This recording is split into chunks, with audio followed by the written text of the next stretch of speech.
महाभारतं महाभारतम्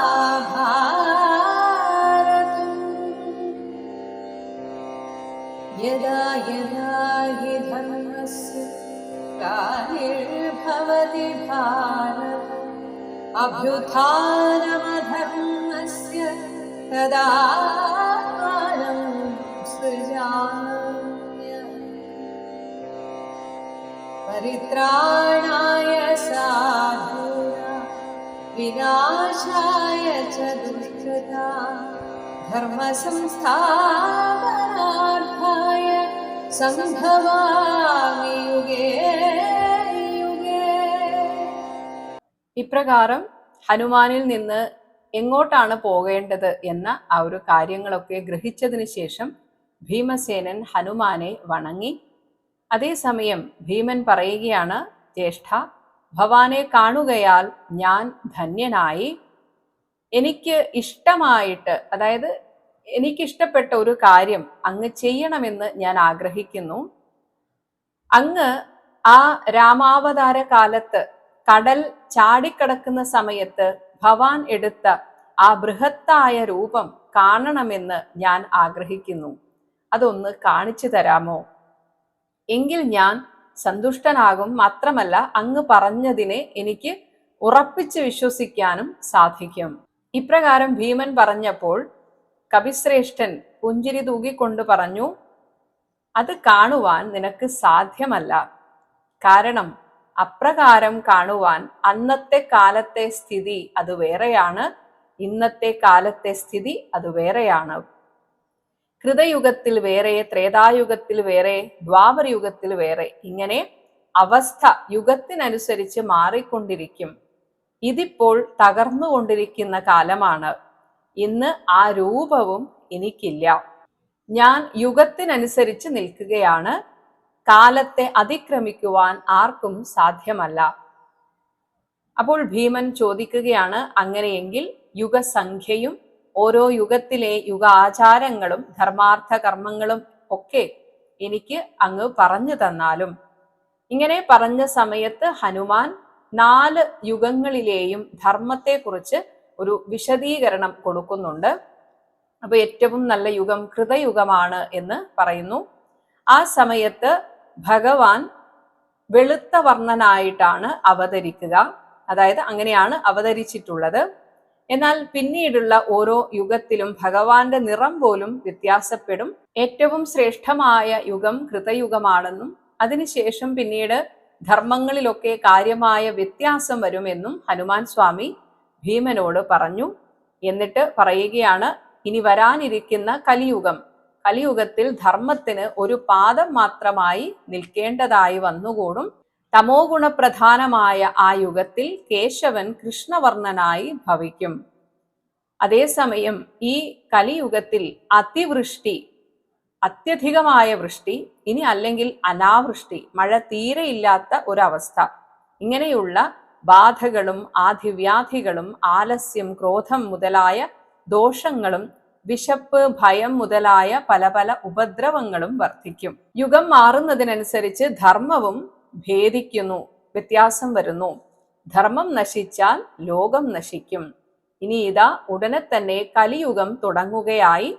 ചിരഞ്ജീവികളായ ഞങ്ങൾ കാലത്തെ അനുസരിച്ചു വർത്തിക്കുന്നവരാണ്. എന്റെ പൂർവ്വരൂപത്തെ കാണുവാൻ നീ ആഗ്രഹിക്കുന്നത് നിഷ്പ്രയോജനമാണെന്നറിഞ്ഞ് തിരിച്ചു പോയിക്കൊള്ളുക.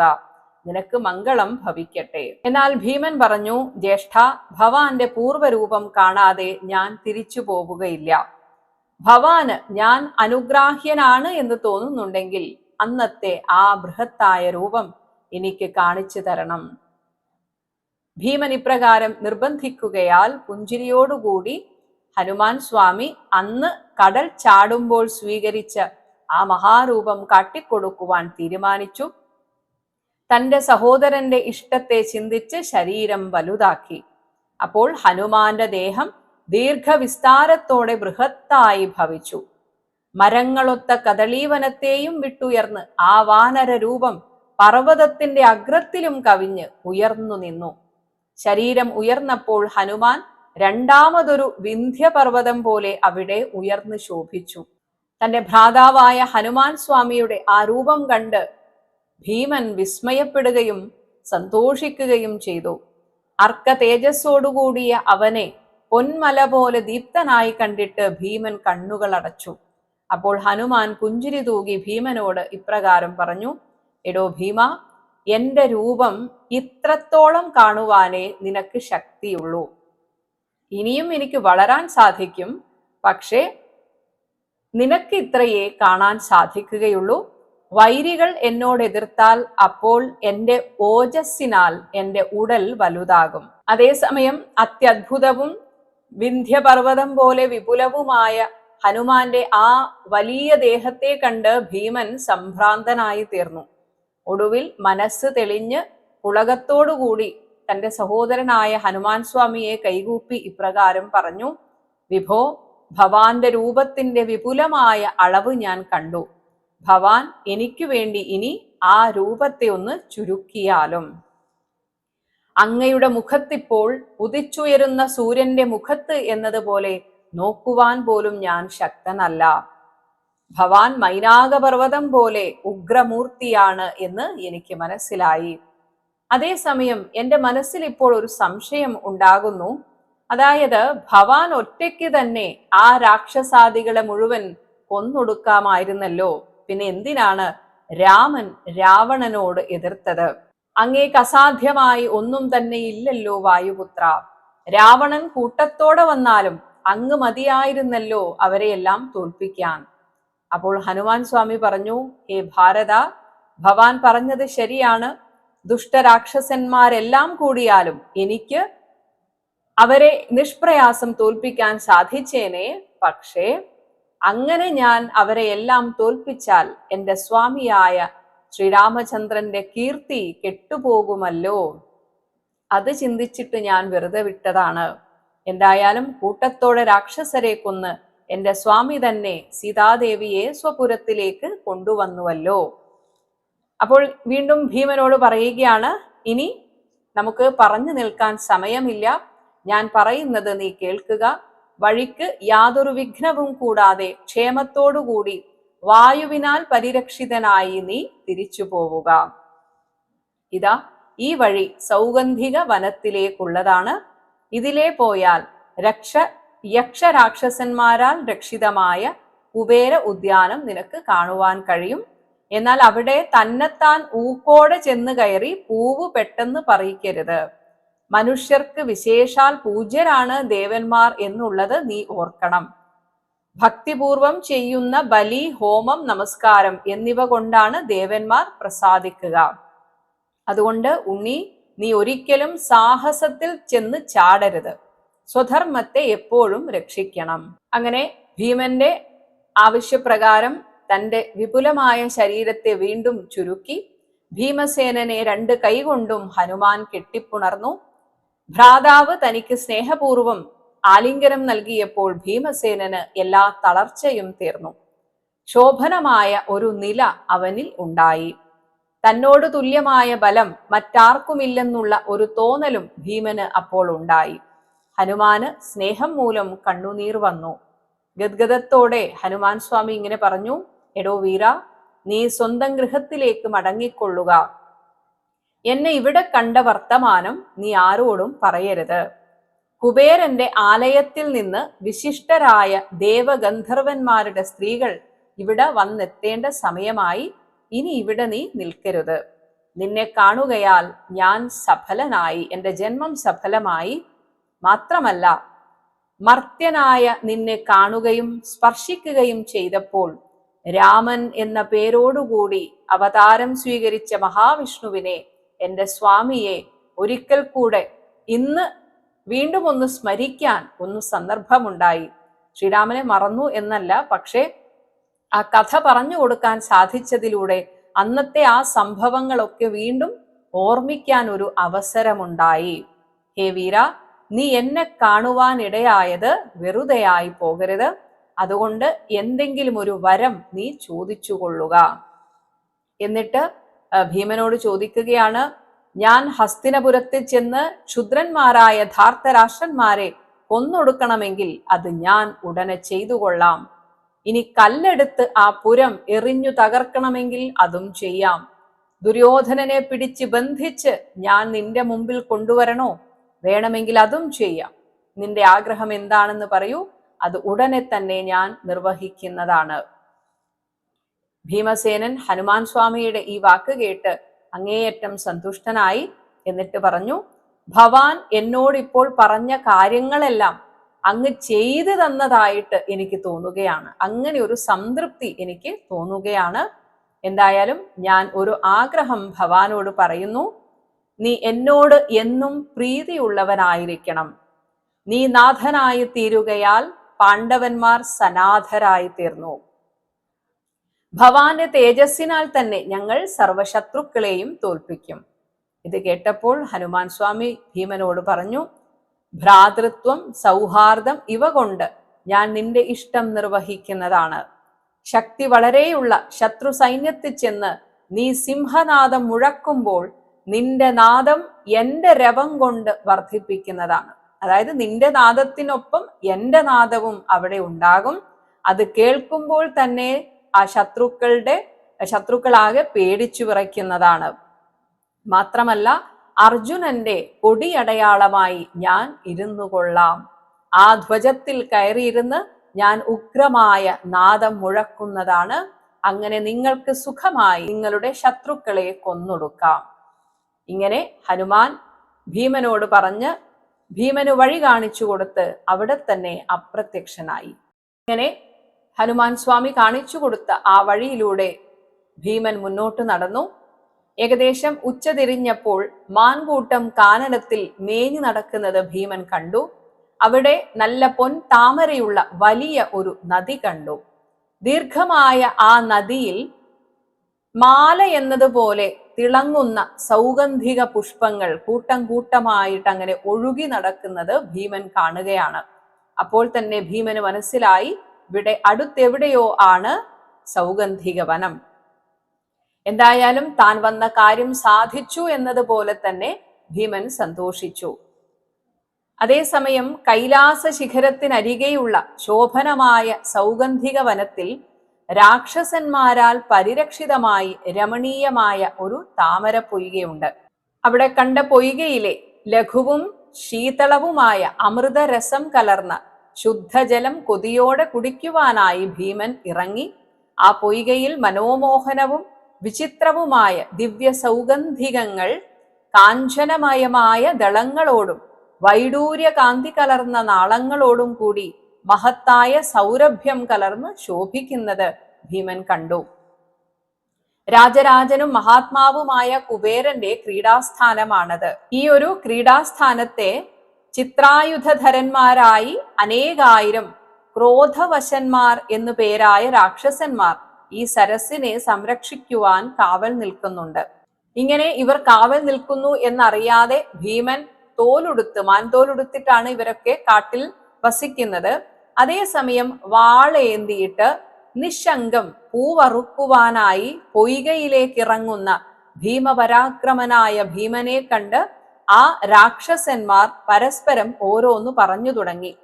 ഉടുത്തിരിക്കുന്നത് തോലാണെങ്കിലും ആയുധമേന്തിയിരിക്കുന്ന ഈ പുരുഷ വ്യാഘ്രൻ ഇവിടെ എന്തു ചെയ്യുവാനാണ് വന്നിരിക്കുന്നത് എന്ന് അവർ സംശയിച്ചു നിന്നു.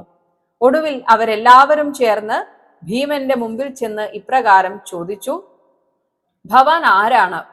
അങ്ങ് മുനിവേഷമാണ് ധരിച്ചിട്ടുള്ളതെങ്കിലും ആയുധം കയ്യിൽ വെച്ചിരിക്കുന്നു. എന്തിനാണ് ഇവിടെ വന്നിരിക്കുന്നത്? അപ്പോൾ ഭീമൻ തന്നെ പരിചയപ്പെടുത്തുകയാണ്. യുധിഷ്ഠിരന്റെ അനുജനാണ് എന്നൊക്കെ പറഞ്ഞിട്ട്, ഞാൻ ഇവിടെ ഭ്രാതാക്കന്മാരോടുകൂടി ബദരിയിൽ എത്തിയപ്പോൾ അവിടെ കാറ്റിൽ പറന്നു വീണ സൗഗന്ധിക പുഷ്പം എന്റെ ഭാര്യയായ പാഞ്ചാലി കണ്ടപ്പോൾ അവൾക്കതിൽ വലിയ ആഗ്രഹം ജനിച്ചു. അവൾക്ക് ഈ പുഷ്പങ്ങൾ പറിച്ച് കൊണ്ടുപോയി കൊടുക്കാനാണ്, അതെടുക്കാനാണ് ഇങ്ങോട്ട് ഞാൻ വന്നത്. അപ്പോൾ രാക്ഷസന്മാർ പറഞ്ഞു, ഇത് കുബേരന്റെ ഏറ്റവും ഇഷ്ടപ്പെട്ട ക്രീഡാസ്ഥാനമാണ്. മർത്യധർമ്മത്തിൽ നിൽക്കുന്ന വെറും മനുഷ്യർക്ക് ഇവിടെ സഞ്ചരിക്കുവാൻ പാടില്ല. മാത്രമല്ല കുബേരന്റെ അനുമതിയോടുകൂടിയല്ലാതെ ഈ പൊയ്കയിൽ കുടിക്കുവാനോ കുളിക്കുവാനോ ആരും ഇറങ്ങാറില്ല. അതുകൊണ്ട് തന്നെ അങ്ങ് ധനപതിയായ കുബേരനെ അനാദരിച്ച് പൂവിറുക്കുവാൻ ബലാൽ മുതിരുകയാണ്. ധർമ്മരാജാവിന്റെ അനുജനാണ് എന്നാണ് അങ്ങ് പറഞ്ഞത്. എന്നിട്ട് എങ്ങനെ ഈ അധർമ്മം അങ്ങ് ചെയ്യുന്നു? അതുകൊണ്ട് അങ്ങ് ആദ്യമായി യക്ഷരാജാവായ കുബേരനോട് സമ്മതം വാങ്ങിക്കുക. അല്ലാതെ ഞങ്ങൾ കാവൽ നിൽക്കുന്ന ഈ പൊയ്കയെ നോക്കുവാൻ പോലും ഞങ്ങൾ സമ്മതിക്കുന്നതല്ല. അപ്പോൾ ഭീമൻ പറയുകയാണ്, എടോ രാക്ഷസന്മാരെ, നിങ്ങളുടെ ആ കുബേരനെ ഞാൻ ഇവിടെ എവിടെയും കാണുന്നില്ല. ഇനിയിപ്പോൾ ഞാൻ അദ്ദേഹത്തെ കണ്ടാലും യാചിക്കാനൊന്നും പോകുന്നില്ല. കാരണം ഞങ്ങൾ ക്ഷത്രിയന്മാരാണ്. രാജാക്കന്മാർക്ക് യാചിച്ചുകൂടാ എന്നത് അവരുടെ ധർമ്മമാണ്. ഈ സുന്ദരമായ പൊയ്ക മലഞ്ചോലകളിൽ നിന്ന് ഉണ്ടായതാണ്. അല്ലാതെ അത് സ്ഥിതി ചെയ്യുന്നത് മഹാത്മാവായ കുബേരന്റെ വീട്ടിലല്ല. അതുകൊണ്ട് കുബേരൻ എന്നതുപോലെ തന്നെ ഈ പൊയ്കയിൽ എല്ലാ ജീവികൾക്കും ഒരേ അവകാശമുണ്ട്. അതുകൊണ്ട് ഈ പൊതുസ്ഥലത്ത് പ്രവേശിക്കുവാൻ ആരോട് യാചിക്കുവാൻ പോകുന്നു? ഞാൻ ആരോടും യാചിക്കുവാൻ പോകുന്നതല്ല. എന്നാൽ അവരോട് അധികം വാദിച്ചു നിൽക്കാതെ അമർഷണനായ ഭീമൻ ആ പൊയ്കയിൽ ചെന്നിറങ്ങി. രാക്ഷസന്മാർ ക്രുദ്ധരായി ചുറ്റും നിന്ന് അരുത് അരുത് എന്ന് വിളിച്ചു പറഞ്ഞു. തടുത്തു, എന്നിട്ടും ഭീമൻ നിന്നില്ല. ആ രാക്ഷസന്മാരെ പുല്ലുപോലെ അവഗണിച്ച് അവൻ പൊയ്കയിലേക്ക് ഇറങ്ങുക തന്നെ ചെയ്തു. അപ്പോൾ രാക്ഷസന്മാർ അലറി, പിടിക്കുവിൻ, കെട്ടുവിൻ, ഈ ഭീമനെ പിടിച്ചു വെച്ച് കടിച്ചു തിന്നാം. ഇപ്രകാരം ക്രോധത്തോടെ പറഞ്ഞ് കണ്ണുരുട്ടി ശസ്ത്രങ്ങളുമേന്തി പാഞ്ഞെടുത്തു. ഉടനെ അന്തകദണ്ഡിനോളം പോന്ന തന്റെ പൊൻകെട്ടുള്ള ഗദ കയ്യിലെടുത്ത് ഊക്കോടെ അവരുടെ നേരെ ആഞ്ഞെടുത്ത് ഭീമൻ നിൽക്കുക നിൽക്കുക എന്ന് പറഞ്ഞു. ആ രാക്ഷസന്മാർ അവരുടെ ആയുധങ്ങൾ ഉപയോഗിച്ച് അവനോടടുത്തു. ക്രോധത്തോടുകൂടി രാക്ഷസന്മാർ ഭീമനെ ചുറ്റും നിന്ന് എതിർത്തു. അതേസമയം ശത്രുക്കൾക്ക് തോൽപ്പിക്കാൻ പ്രയാസമായ ഭീമൻ അവരുടെ ശസ്ത്രഗണങ്ങളെയെല്ലാം തടുത്ത് അവരുടെ വഴിമുട്ടിച്ച് നിന്ന് ആക്രമിച്ച് 100-ലധികം ആ രാക്ഷസന്മാരെ വധിച്ചു വീഴ്ത്തി. ഇങ്ങനെയുള്ള അവന്റെ വീര്യത്തെ കണ്ടറിഞ്ഞ മറ്റ് രാക്ഷസന്മാർ അവിടെ നിന്ന് ഓടിക്കളഞ്ഞു. ഉജ്ജ്വലിക്കുന്ന ക്രോധത്തോടെ ഭീമനെ കൊല്ലുവാനുള്ള മാർഗം എന്തെന്ന് ചിന്തിച്ച് അവർ കൈലാസ ശൃംഗങ്ങളിലേക്ക് പാഞ്ഞു. ഭീമനാൽ മർദ്ദിക്കപ്പെട്ട അവരിൽ മുറിപ്പെടാത്തവരായി ആരുമുണ്ടായിരുന്നില്ല. ഇങ്ങനെ ഭീമൻ തന്നെ ആക്രമിക്കാൻ വന്ന ആ ശത്രു സംഘത്തെ തോൽപ്പിച്ചു വിട്ടു. അനന്തരം സ്വൈരമായിട്ട് ആ പൊയ്കയിലിറങ്ങി ഇഷ്ടം പോലെ പൂക്കൾ അറുത്തു തുടങ്ങി. അതേസമയം അവിടെ ആ ദിവ്യ പുഷ്പങ്ങൾ ബഹുരൂപത്തിലുള്ളവ വേണ്ടുവോളം ഭീമൻ എടുത്ത ആ സമയത്ത്, അല്ലെങ്കിൽ ആ യുദ്ധം നടക്കുന്ന ഈ ഒരു സമയത്ത് തന്നെ ഇവിടെ ഈ യുധിഷ്ഠിരൻ നിൽക്കുന്നിടത്ത് ഒരുപാട് ദുർനിമിത്തങ്ങൾ ഉണ്ടായി. ഭീമനും ആ രാക്ഷസന്മാരും തമ്മിൽ യുദ്ധം നടക്കുന്ന സമയത്താണ് യുധിഷ്ഠിരന് ഇവിടെ ദുർനിമിത്തങ്ങൾ ഉണ്ടായത്. അപ്പോൾ ഈ ഒരു ബദരിയാശ്രമത്തിൽ ഓരോരുത്തരും ഓരോ സ്ഥലത്തായിട്ട് അങ്ങനെ വിഹരിക്കുകയായിരിക്കണം. കാരണം യുധിഷ്ഠിരൻ ഇപ്പോഴും അറിഞ്ഞിട്ടില്ല ഭീമൻ അവിടെ നിന്ന് പോയത്. അങ്ങനെ യുദ്ധസൂചകമായ പ്രകൃതിക്ഷോഭം ഉണ്ടായപ്പോൾ പൊടിപടലം കൊണ്ട് ദിക്കുകളൊക്കെ മൂടുകയും പക്ഷികളും മൃഗങ്ങളും അശുഭ സൂചകമായ ശബ്ദം പുറപ്പെടുവിപ്പിക്കുകയും ഒക്കെ ചെയ്തപ്പോൾ യുധിഷ്ഠിരൻ അത്ഭുതപ്പെട്ടു. ഏതോ ശത്രുക്കൾ നമ്മളോട് എതിർക്കുവാൻ വരുന്നുണ്ട്. പരാക്രമം കാണിക്കേണ്ട സമയം വന്നിരിക്കുന്നു. ഉടനെ നാം യുദ്ധസന്നദ്ധരാകേണ്ടിയിരിക്കുന്നു. അപ്പോൾ ഇവിടെ അർജുനൻ ഇല്ലാത്ത സാഹചര്യത്തിൽ ഇനി ഭീമൻ മാത്രമാണ് ഒരാശ്രയം. അതുകൊണ്ട് ഭീമൻ എവിടെ എന്ന് യുധിഷ്ഠിരൻ അന്വേഷിച്ചു. എന്നാൽ അവിടെ എവിടെയും ഭീമനെ കണ്ടില്ല. അപ്പോൾ യുധിഷ്ഠിരൻ പാഞ്ചാലിയോട് ചോദിക്കുകയാണ്, പാഞ്ചാലി, ഭീമൻ എവിടെയാണ്? വല്ല കാര്യത്തെപ്പറ്റിയും ചിന്തിച്ച് അവൻ വല്ലയിടത്തും പോയിരിക്കുകയാണോ? അതോ സാഹസപ്രിയനായ വീരൻ വല്ല അപകടങ്ങളിലും പെട്ടുപോയോ? ഘോരമായ യുദ്ധത്തെ സൂചിപ്പിക്കുന്ന ദുർനിമിത്തങ്ങൾ ചുറ്റും ഭയങ്കരമായി കാണുന്നുണ്ട്. ഇങ്ങനെ ചോദിച്ചപ്പോൾ ദ്രൗപദി നടന്ന കാര്യങ്ങളൊക്കെ പറഞ്ഞു. ഇത് കേട്ടപ്പോൾ യുധിഷ്ഠിരൻ പറഞ്ഞു, എങ്കിൽ ഉടനെ തന്നെ ഭീമൻ പോയിടത്തേക്ക് നമ്മളും പോകണം. അവിടെ അപ്പോഴും ഘടോത്കജനൊക്കെ ഉണ്ട്. അങ്ങനെ ഘടോത്കജനോട് പറഞ്ഞു, ഘടോത്കജ, ദേവതുല്യയായ കൃഷ്ണയെ നീ എടുക്കണം. ഭീമൻ ഇപ്പോൾ വളരെ ദൂരത്തെത്തിക്കഴിഞ്ഞിരിക്കും. കാരണം ഗരുഡ വേഗത്തിലാണ് ഭീമൻ പോയത്. അങ്ങനെ വായുതുല്യമായ വേഗത്തിൽ പോയ അവൻ ഇപ്പോൾ ഒരുപാട് ദൂരത്തെത്തിയിരിക്കും. അതുകൊണ്ട് എത്രയും പെട്ടെന്ന് അവന്റെ അടുത്തേക്ക് ഞങ്ങളെ എത്തിക്കണം. ഇങ്ങനെ ധർമ്മിഷ്ഠനായ യുധിഷ്ഠിരൻ പറഞ്ഞതനുസരിച്ച് ഘടോത്കജൻ തുടങ്ങിയ രാക്ഷസന്മാർ ഇവരെ എല്ലാവരെയും എടുത്ത് ലോമശ മഹർഷിയോടുകൂടെ പുറപ്പെട്ടു. അപ്പോൾ ഈ രാക്ഷസന്മാർക്കറിയാം കുബേരന്റെ ഈ ഒരു പൊയ്ക, കുബേരന്റെ നിയന്ത്രണത്തിലുള്ള ഈ പൊയ്ക എവിടെയാണെന്ന്. അങ്ങനെ മനോഹരമായ സൗഗന്ധിക പൊയ്കയിൽ ഭംഗിയേറിയ വനത്തിൽ അവർ യാതൊരു താമസവും കൂടാതെ എത്തിച്ചേർന്നു. ഇങ്ങനെ അവർ എത്തുന്ന സമയത്ത് ഈ യുദ്ധമൊക്കെ കഴിഞ്ഞ് അവർ പേടിച്ചു വിറച്ച് പോയ സമയമായിരുന്നു. അപ്പോൾ ഇവർ കാണുന്നത് ക്രോധത്താൽ കണ്ണുകൾ നിശ്ചലം തുറിച്ച് മിഴിച്ച് ചുണ്ട് കടിച്ച് ദണ്ഡേന്തിയ അന്തകൻ പ്രളയകാലത്ത് നിൽക്കുന്ന പോലെ ഗതയോങ്ങി നിൽക്കുന്ന ഭീമനെയാണ്. ഇങ്ങനെ അവിടെ ശരീരമാസകലം മുറിവേറ്റ് കിടക്കുന്ന രാക്ഷസന്മാരെയും കണ്ട് യുധിഷ്ഠിരൻ ഓടിച്ചെന്ന് ഭീമനെ കെട്ടിപ്പിടിച്ചു.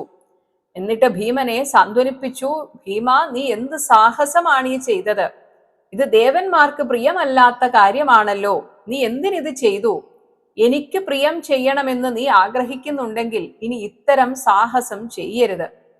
ഇങ്ങനെയൊക്കെ യുധിഷ്ഠിരൻ പറഞ്ഞപ്പോൾ ഭീമൻ ശാന്തനായി. ആ സമയത്ത് താൻ അറുത്തെടുത്ത പുഷ്പങ്ങളെല്ലാം യുധിഷ്ഠിരന്റെ കയ്യിൽ കൊടുത്തു. യുധിഷ്ഠിരൻ അത് വാങ്ങി. ഇങ്ങനെ പിന്നീട് ആ പാണ്ഡവന്മാർ എല്ലാവരും ആ സരസിലിറങ്ങി വിഹരിച്ചു. ഇങ്ങനെയൊക്കെ വിഹരിച്ച് നിൽക്കുന്ന ഇവരുടെ അടുത്തേക്കാണ് കുബേരന്റെ അടുത്തേക്ക് പോയ ആ രാക്ഷസന്മാർ തിരിച്ചു വരുന്നത്. ഭീമന്റെ അടുത്ത് നിന്ന് ഓടി രക്ഷപ്പെട്ട ആ രാക്ഷസന്മാർ എല്ലാവരും കുബേരന്റെ അടുത്ത് പോയി പരാതി പറയുകയാണ് ചെയ്തത്. എന്നാൽ അവരുടെ വാക്ക് കേട്ട് കുബേരൻ മന്ദസ്മിതത്തോടുകൂടെ പറഞ്ഞു, കൃഷ്ണയ്ക്കു വേണ്ടി ഭീമൻ സൗഗന്ധിക വനത്തിൽ വന്നിരിക്കുന്ന ആ വിവരം തനിക്കറിയാമെന്നും വായുപുത്രനായ ഭീമൻ വേണ്ടുവോളം പുഷ്പങ്ങൾ പറിച്ചുകൊള്ളട്ടെ എന്നും കുബേരൻ അവരോട് പറഞ്ഞു. ഇങ്ങനെ കുബേരൻ പറഞ്ഞപ്പോൾ ഭീമനോടുള്ള അവരുടെ ദേഷ്യം ഇല്ലാതായി. അങ്ങനെ അവർ വീണ്ടും ഭീമന്റെ പാർശ്വത്തിലേക്ക് വന്ന ഈ സമയത്താണ് അപ്പോഴേക്കും ഈ യുധിഷ്ഠിരനും മറ്റു കൂട്ടരും ഒക്കെ അവിടെ എത്തിയത്. ഇങ്ങനെ എല്ലാവരും കൂടെ ചേർന്ന് അവിടെ പിന്നെ ഒരു സൗഹൃദ അന്തരീക്ഷമാണ് ഉണ്ടായത്.